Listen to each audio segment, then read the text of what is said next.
¿cómo hacer una buena comunión, Padre, si no sabemos ni siquiera cuáles son los 10 Entonces, mandamientos? los 10 mandamientos son las tablas de la ley que Dios le entrega a Moisés en el monte Sinaí, para que el pueblo de Israel, el pueblo elegido, hasta ese momento, se rija por aquello que Dios mandaba. Y que si uno se quiere poner en concreto a pensarlos, los 10 mandamientos no son otra cosa que prácticamente la ley natural, ¿m?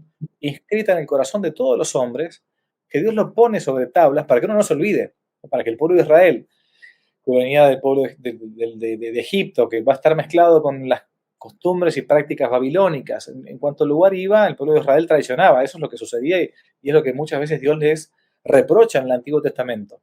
Entonces, los 10 mandamientos son divididos en dos partes grandes, teológicamente. Los primeros tres que se refieren al hombre respecto de Dios, y el resto de los mandamientos, los restantes siete, que se refieren al hombre respecto del prójimo, de su prójimo. Entonces, ¿cómo hacer una buena confesión? Comienzo, amar a Dios sobre todas las cosas. ¿Qué significa esto? Que si yo he puesto otros dioses, como puede ser el dinero, como puede ser la fama, como puede ser mi carrera, o lo que fuere, ¿no? Sobre todas las cosas, aún sobre uno mismo, ¿no? O sea, Dios es lo primero, es el primero que debe ser servido. Es el creador, el que me dio la vida, el que me mantiene en el ser, ¿no? Segundo, no tomar el nombre de Dios en vano, no blasfemar. Aquí, a Dios gracias, en Hispanoamérica, a menos a nosotros no nos ha llegado esa mala costumbre que existe en Europa, uno lo puede ver sobre todo en Italia, en España mismo. La blasfemia no ha llegado, pero hablar mal de Dios, de los santos, de la Virgen Santísima, es un pecado penado por la ley de Dios, segundo mandamiento. Tercer mandamiento, santificar la fiesta. ¿Qué significa santificar las fiestas?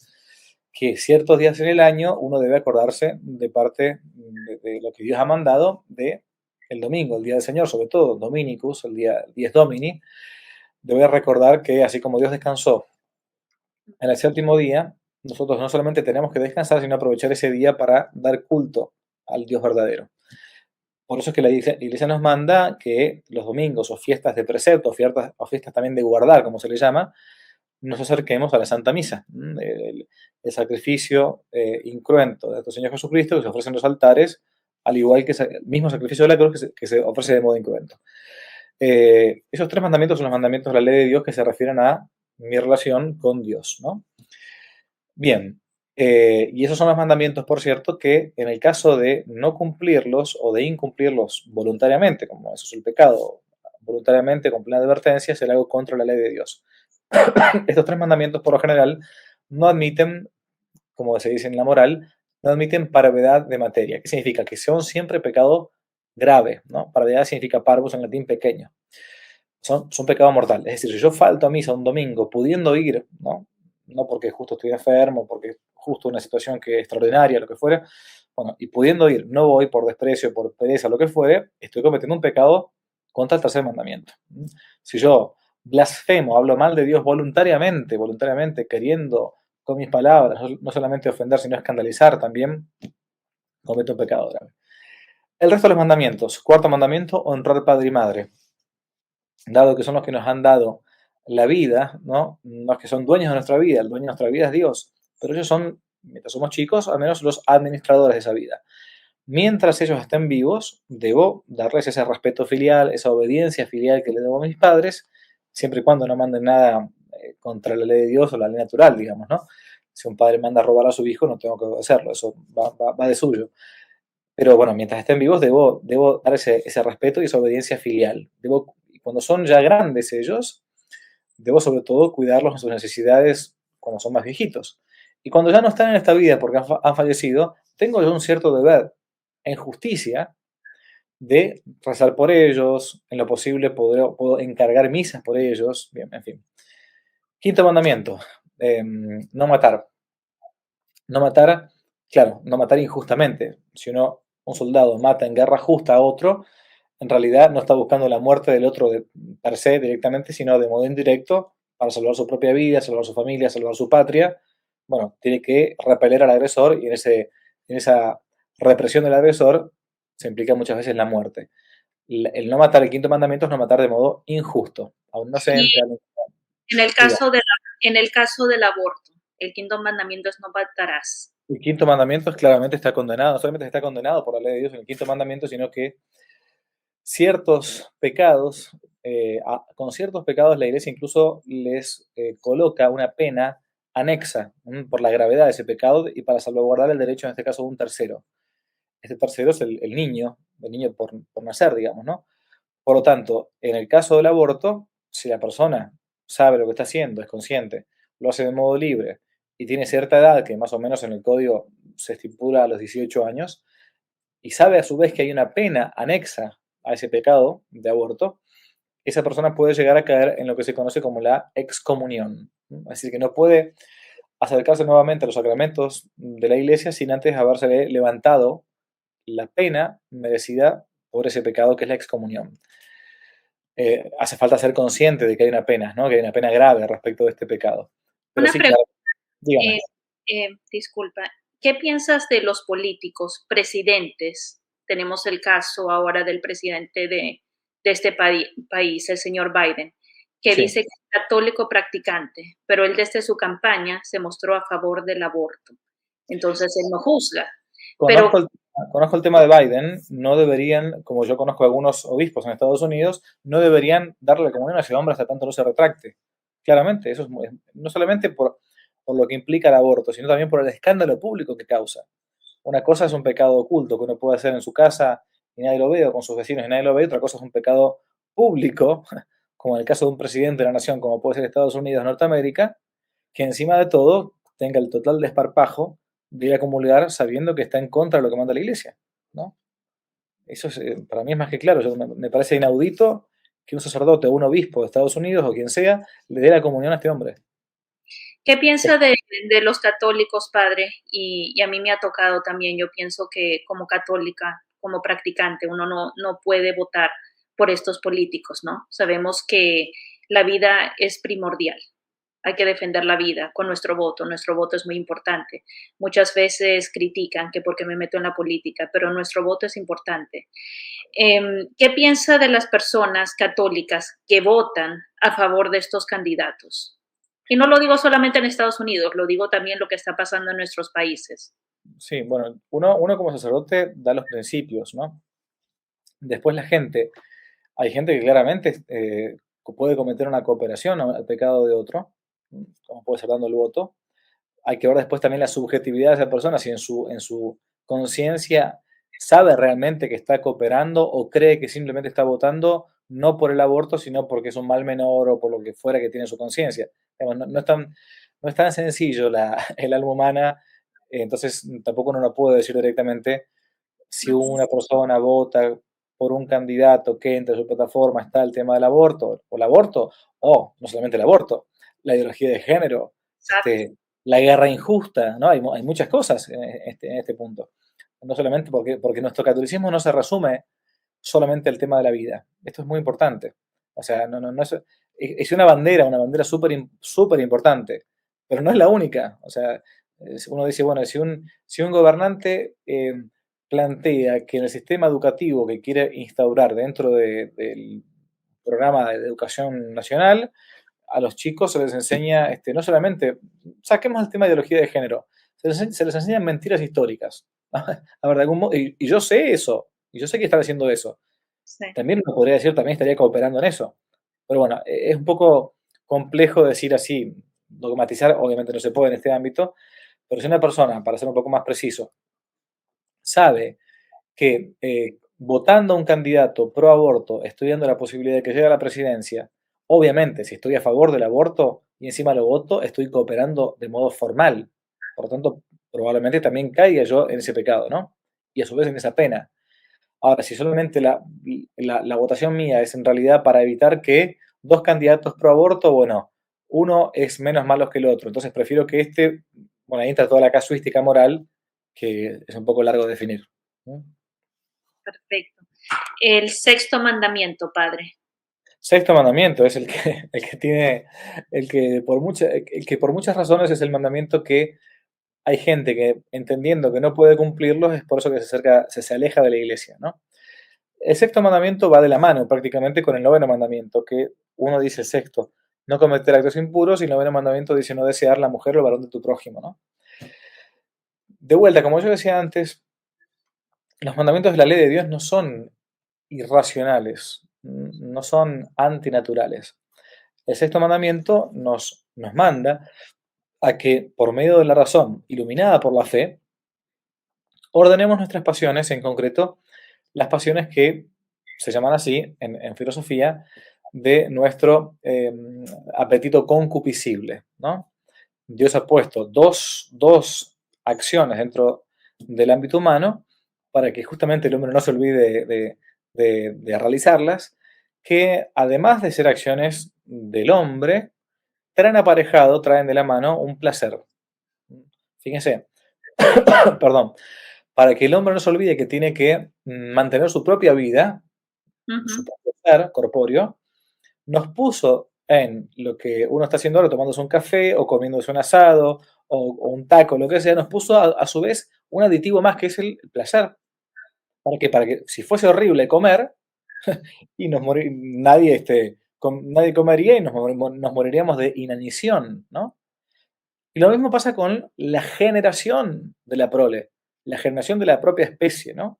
Si fuese un espanto tener relaciones sexuales, y entonces a la segunda de cambio nadie tendría hijos, porque la verdad que es el modo habitual, natural, de que los seres humanos vengan al mundo. Y Dios en su infinita sabiduría puso en estas dos cosas que no son cosas malas, eso es algo muy bueno. El sexo es algo bueno, la comida es algo muy bueno, o sea, pero como Ujú. siempre, si uno lo desordena, los quita de su ámbito, los quita de su eje, es ahí cuando se da el pecado. Que al final de cuentas, si uno se pone a pensar de vuelta, el pecado es hacer lo que va contra la razón, contra la recta razón, ¿no? Pero como hemos perdido, entonces, a partir del pecado original, esa armonía que existía entre nuestras pasiones, nuestra inteligencia, nuestra voluntad, bueno, hace falta que Dios me lo recuerde por medio de los mandamientos, y hace falta que yo después refuerce todo por medio de los sacramentos. Bien, ¿qué condena el sexto mandamiento en concreto? Las relaciones sexuales antes del matrimonio. Voy a ser más específico, por las dudas. Las relaciones sexuales antes del matrimonio por la iglesia, ¿no? Porque uno dice, ah, pero yo me casé por civil. No, no, por la iglesia. El casamiento por civil, fíjense, dos homosexuales pueden casarse por civil, dos lesbianas pueden casarse por civil. En algunos lugares hasta un hombre puede casarse con un animal, con una cosa, qué sé yo, ¿no? No, no, hay un sacramento, ¿no? Ese misterio, así como está el misterio entre Cristo y la iglesia, dice San Pablo, hay un misterio entre hombre y mujer ante Dios, ¿no? Uno con una para siempre.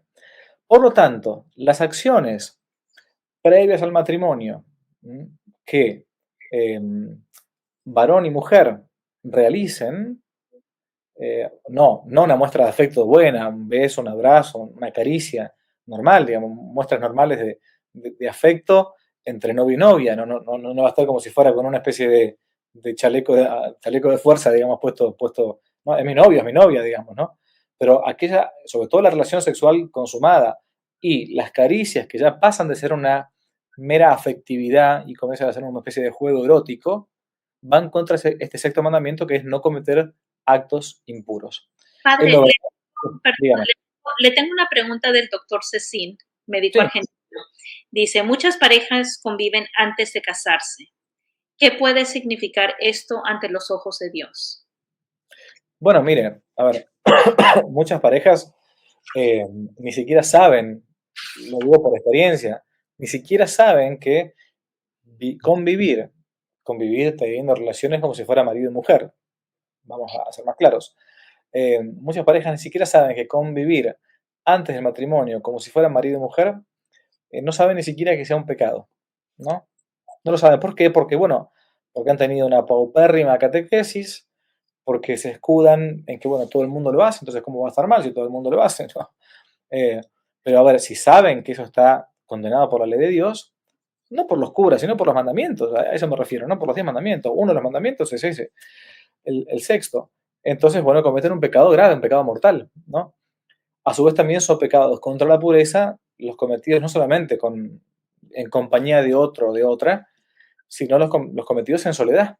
La masturbación es un pecado mortal. Esto que parece que es políticamente o eclesialmente incorrecto decir, la pornografía, ver pornografía es un pecado mortal. ¿Qué significa pecado mortal? Que yo no puedo acercarme a comulgar el cuerpo de Cristo sin antes haberme arrepentido y confesado, ¿no? Eso, a eso me refiero cuando digo un pecado grave, pecado mortal. Bien, estas cosas que por lo general ya hoy por hoy no se dicen, no se escuchan. No, no, no se escucha mucho. Y justamente la hermana Carlota de Colombia, ella me pasó un programa muy bueno con usted, que usted habla de la moral en los matrimonios. Y usted habla de la pornografía y ciertas cosas que no se deberían hacer en pareja. Y habla usted también sobre la vasectomía y ligadura de trompas. Ese programa estuvo bien interesante, respondía a muchos programas para nosotros los católicos. ¿Puede hablarnos de la pornografía, la vasectomía y ligadura de trompas para los matrimonios católicos? Bueno, haría falta varios programas para esto, pero bueno, la pornografía es o sea, el consumir pornografía, yo no voy a decir nada nuevo, digamos, ¿no? Uh -huh. Es excitarse con la visual o los sonidos o lo que fuera, de la relación sexual de un varón con una mujer, o de un varón con un varón, o de una mujer con una mujer. Puede ser pornografía heterosexual, pornografía homosexual, porque la verdad que hay de todo. Y en el caso de que uno, porque el pecado no está solamente en la parte exterior, basta con el consentimiento interior. Por eso nuestro Señor dice, noveno mandamiento, no desear la mujer de tu prójimo, o el varón de tu prójimo. Jesús dice, aquel que miró a una mujer deseándola en su corazón, ya cometió adulterio con ella en su corazón. Lo mismo va para la mujer, aquel que miró a otro deseándolo en su corazón. Bueno, si esto mismo, nuestro Señor Jesucristo dice esto respecto de una mujer, y no hablamos acá de pornografía, ¿no? Una mujer mal vestida por la calle, que el hombre se le va la vista, y una cosa es irse la vista, otra cosa es consentir a eso, y como desnudar a la mujer o al varón con la vista, ¿no?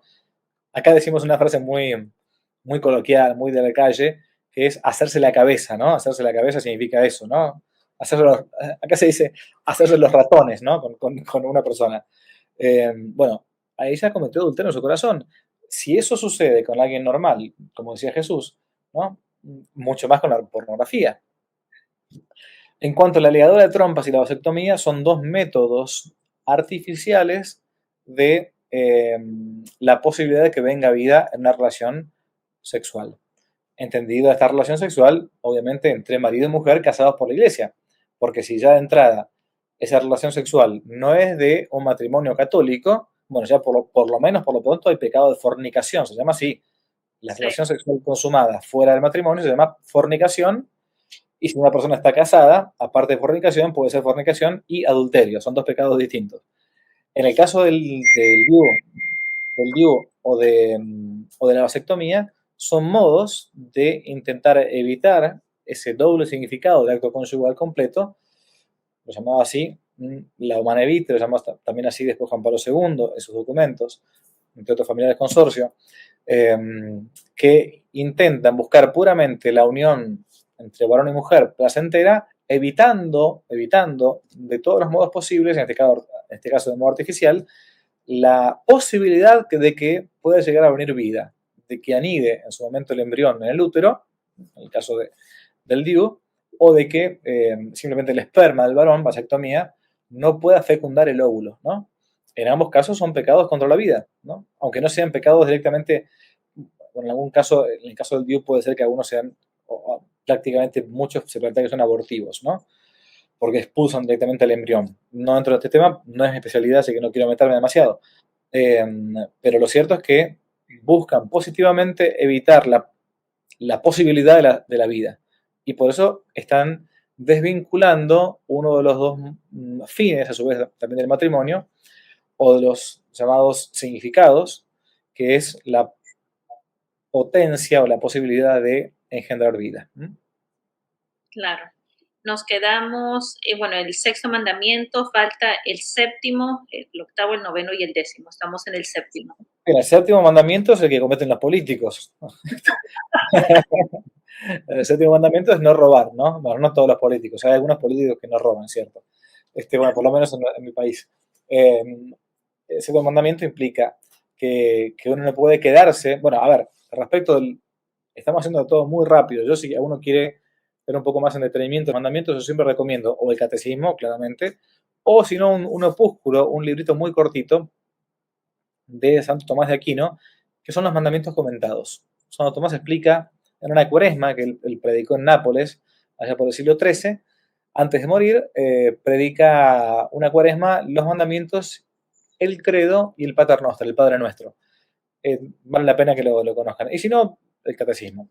Pero ¿por qué digo que estoy haciendo rápido? Porque, por ejemplo, en el quinto mandamiento, que es no matar, también acá entra el odio. También acá entra el hablar en contra de alguien para suscitar el enojo de otras personas, ¿no? También entra acá la ira, porque uno puede matar con las palabras, con las miradas, con los gestos, en fin, pero no nos detenemos mucho. Séptimo mandamiento, entonces, es no hurtar, no robar, no quedarse con lo que es ajeno.